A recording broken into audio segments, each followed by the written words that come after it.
Why are black men sagging, dragging, and lagging from my perspective? Now, when I say black men, of course, I am not talking about all black men.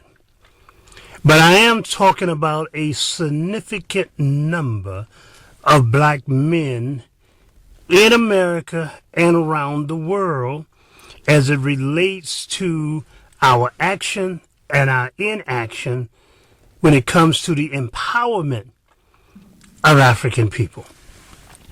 And I want to qualify what I mean, because I mean something different for each of the descriptions that I talked about.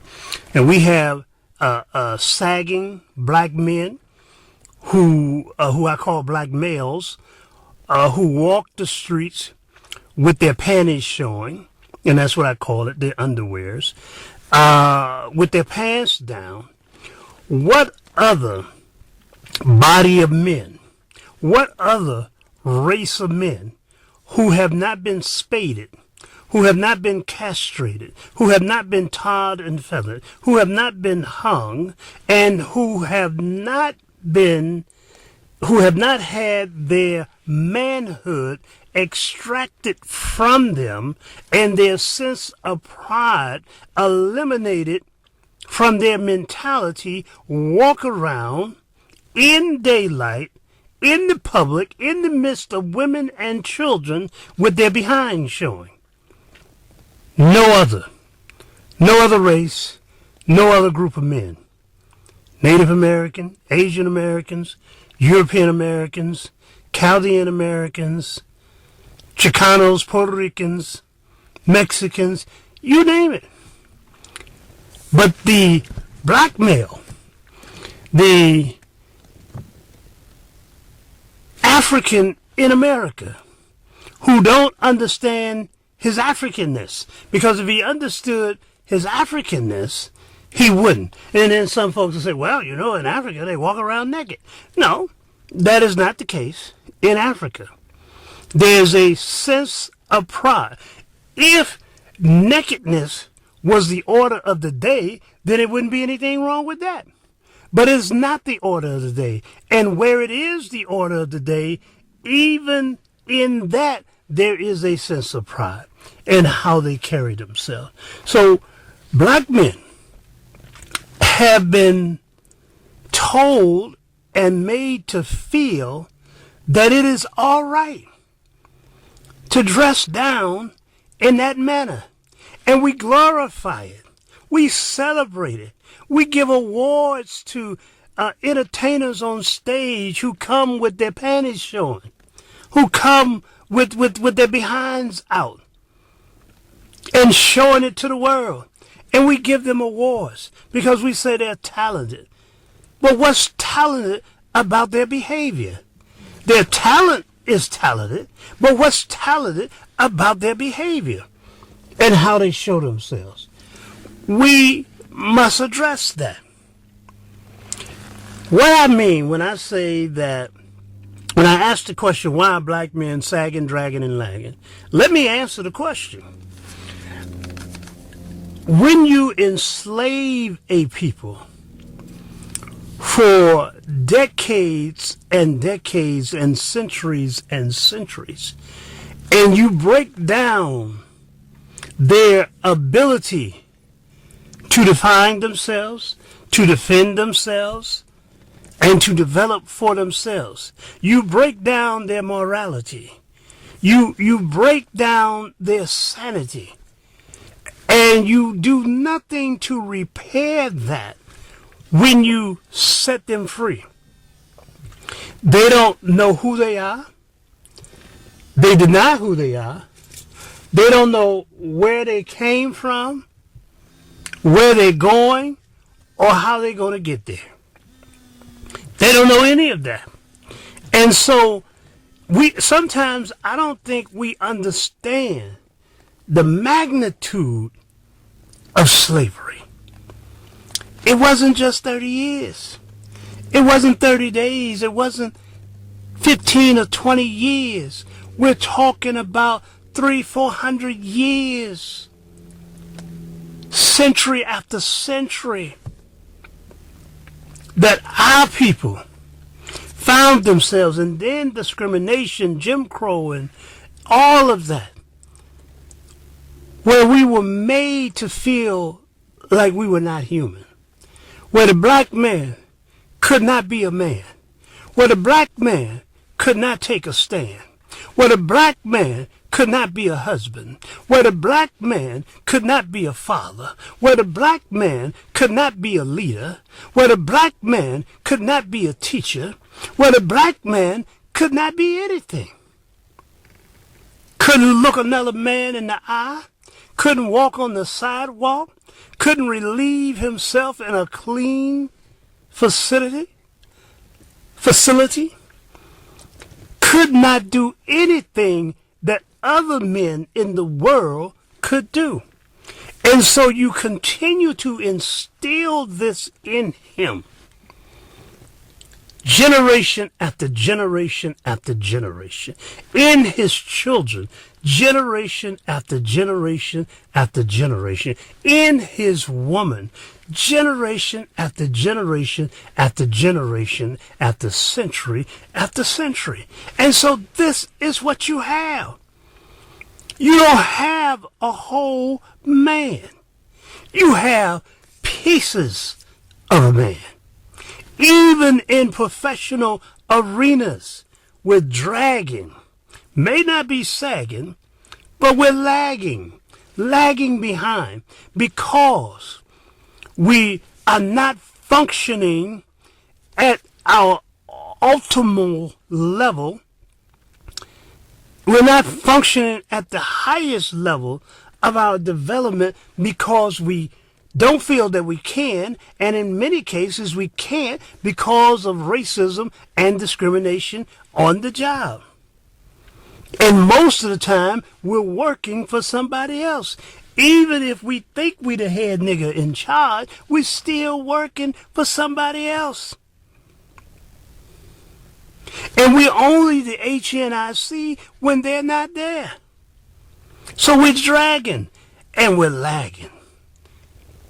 We own less than 1% of manufacturing companies and creating manufacturing jobs in the country. Lagging and dragging.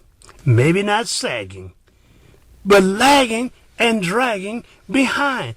On the political front, you take positions that are weak positions, not positions of strength, not positions of power, a get along to get along position, go along to get along position. And so we find ourselves saying, well, we don't have the numbers. We're not in control of the House. We're not in control of the Senate. You're not even in the Senate. We're not in control. And because we're not in control, we take weak positions. We take watered down positions. We're lagging behind somebody else's behind who's sagging. And so we find ourselves in a very bad situation that our children look at us. Our little girls look at us. Our little boys look at us.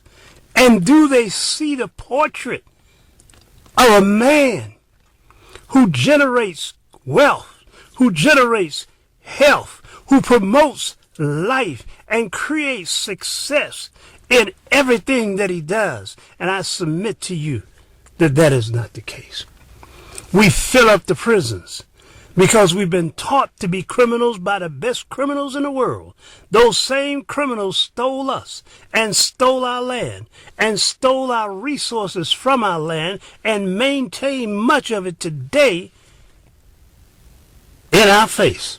And so we find ourselves not doing and being what we should be doing and being. We find ourselves behind someone else's development. We find ourselves still being the first black to do this and the first black to do that in somebody else's business, in somebody else's nation but yet we're not promoting in our own. It's terrible. It's despicable. It's shameful to have grown men, not just the boys, but the grown men walk around with their panties showing to the world. And people are watching it all over the world. Children and women and men in Africa and Asia, South America, North America, you name it, looking at this black man walk around with his shirt off and his panties showing because his pants are hanging down below his behind. Sagging. And then they look in the political and business arena, in the social arena, and then they see black men who are dragging and lagging behind the rest of the world. We must understand clearly how we got into the situation that we're in. But we cannot be paralyzed by that analysis to the degree that we do nothing to get ourselves out of the situation, that we don't turn this thing around. It must be turned around. And we can turn it around, but we have to do it methodically. We have to plan better than we ever planned before. And we have to plan to be in control of every aspect of our lives. Every aspect, not just one. Every aspect. We cannot continue to wander around the wilderness, lost, dead, stupid, and dumb, begging somebody for a job here or there. You've always had a job in America. And your job was to promote, maintain, provide, and protect white supremacy. That's been your job. To create wealth for white supremacists. To create health for white supremacists. To maintain for white supremacists. You've always had a job. You didn't get paid for that job. But now that you get paid for it, you do it openly, willingly, without utilizing that instrument to create a job, wealth, and health for yourself. We haven't done that.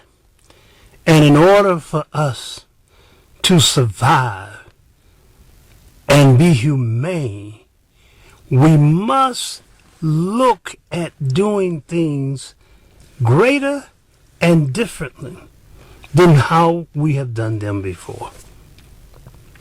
I speak to my young brothers and sisters because I believe that they have the energy, the youthfulness, the intelligence, the education, the commitment, and the conviction to turn this thing around.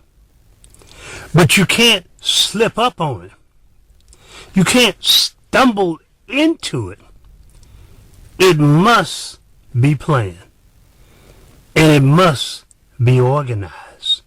You have to come and get behind closed doors with other like minds, other young minds, as well as elderly minds who are committed to providing you with the vision and the know-how on how to get certain things done in a manner that will produce results. We need results, not rhetoric. We need results, not accusations. We need results within the next 10 to 20 years. We can't wait another 100 years. We can turn this thing around if we turn ourselves around. If we begin to turn towards ourselves and utilize the billions and billions of dollars that we have in our midst and let it work for us as opposed to against us. If we begin to create institutions that are needed in our community, that are needed to feed, to clothe, to house, to shelter, if we begin to take control of our health care, our hair care, our music, our food, our water, our land, if we begin to take control of all of the elements of needs and produce from that resources and wealth, then we will begin to change how the world look at us. Nobody looks at us with respect. And the few who they do respect, they see them as being exceptional, whether they're professional athletes or celebrity rappers or R&B and CMOs. They see that as exceptional performance and not par for course for people of African descent. We have to change the view of us, not for the sake of changing the view, but for changing our condition and changing our reality. We have to do that. Nobody is going to save us but us. No one is going to save us. Everyone have exploited us and have misused us, as Dr. Clark has said eloquently. Everyone that we've come in contact have used that relationship to exploit and oppress people of African descent. And now it is time for us to take what God has given us, the wealth and the resources and the land of Africa that God gave us. We must take that and work with our brothers and sisters on the land and around the world to make Africa what it was intended to be in the first place, and that is the most powerful continent on the face of this earth that has every mineral resource, whether it's gold, whether it's diamond, whether it's cobalt, whether it's ivory, shea butter, herbs. Chinese are going to Africa and taking herbs back to China, selling them back over here and calling them Chinese herbs. And you don't know that they come from your earth and come from your people. And here we sit, sick. Here we sit, poor. Here we sit, penniless. Here we sit, homeless. And God gave us the greatest home in the world. Our people sitting in the dark in the villages when the sun is the greatest light of the world. But yet we haven't taken our skill set to develop solar energy so that it will not only light up the village and provide energy for pumping waters and pumping electricity that can be used to create wealth in manufacturing, to create wealth in processing, to create wealth in health, so that we create institutions and build schools that do research that can heal the problems that our people have that are unique to our people. We have got to start doing things differently. We have got to have a different conversation. And that conversation must be about empowerment. That conversation cannot be about integration. That conversation cannot just be, how can I get a job from a European? That conversation must be, how do I create jobs based upon the wealth, based upon the resources that Almighty God gave us? That must be the discussion. And once we change the discussion, we then begin to look for a change in the outcome. We empower our vision. That's why I promote the concept of empowering the vision. It's not enough to walk around, I got a dream, I have a vision. What does that mean? That you asleep and you dream. What does it mean that you have a vision? You must empower the vision. You must empower the vision. And how do you empower the vision? You empower the vision by empowering yourself, by understanding who you are, by understanding what your role and your relationship should be with the world, not just in America, but with the world. What is your relationship with the world, and what is the world's relationship with you? We must understand power. Power is about the ability to define, to defend, and to develop one's own interests and create reality and have others to accept that reality as if it was their own. We got to change the discussion. But when you're walking around with your panties showing, black men, black males, when you're walking around with your pants hanging down, when you're walking around dragging and lagging behind everyone else, everybody come in your community, just got off the boat, and they going to take your food away from you and sell chicken and fish to you when you were the cookers of the fish and the chicken in your community. They're going to come into your community. They were poor people in their own country. They come into your community and they become empowered and rich doing your nails, selling you fake hair, laughing at you all the way to the bank. Laughing at you all the way to the bank, to banks that they own and control, and you won't even put your money in banks that you own and that you control. Pitiful people, shameless, spineless in terms of our actions, and that's not who we are, but it is who we become, and we got to change. We got to change our vision of ourselves, our image of ourselves. And our young people must understand the importance of empowerment. We don't have time to play. The Honorable Marcus Garvey said, every second must count for work already done.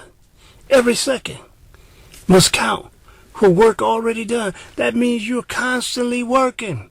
You're constantly doing something that is going to improve our condition. That's what we have to be about. We like cars. We like jewelry. We like clothes. We style and we profile. Because God created the desire for the best in us and then gave us the resources, and someone came and took that away from us, robbed us of our wealth and our mentality. But it's still there. Africa is still there. The wealth is still there. And it's up to us to take control of it. Not to go over there and shoot them up with false and fake religion, Eurocentric theology, religious imperialism. That's not what we're supposed to be about. To go over there, we're going over to save the poor heathens from themselves, making them give up libations, making them give up, and some things they should give up. Some practices are not any good and shouldn't be used. But not because it's somebody's religious belief that it shouldn't be used. It's because it shouldn't be used, period. Mutilation should not be accepted, period. Whether it's based on religion or not, it shouldn't be accepted to mutilate young girls' bodies and young men's bodies. You know, we shouldn't.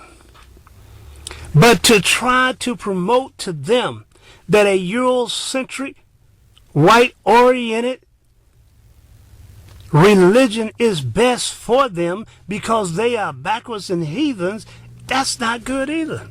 And that's unacceptable. And when I was in Africa, I saw all of it. I saw white Jesus and white Marys in black Africa, where even if they were there, they would be black by now. But I've seen that.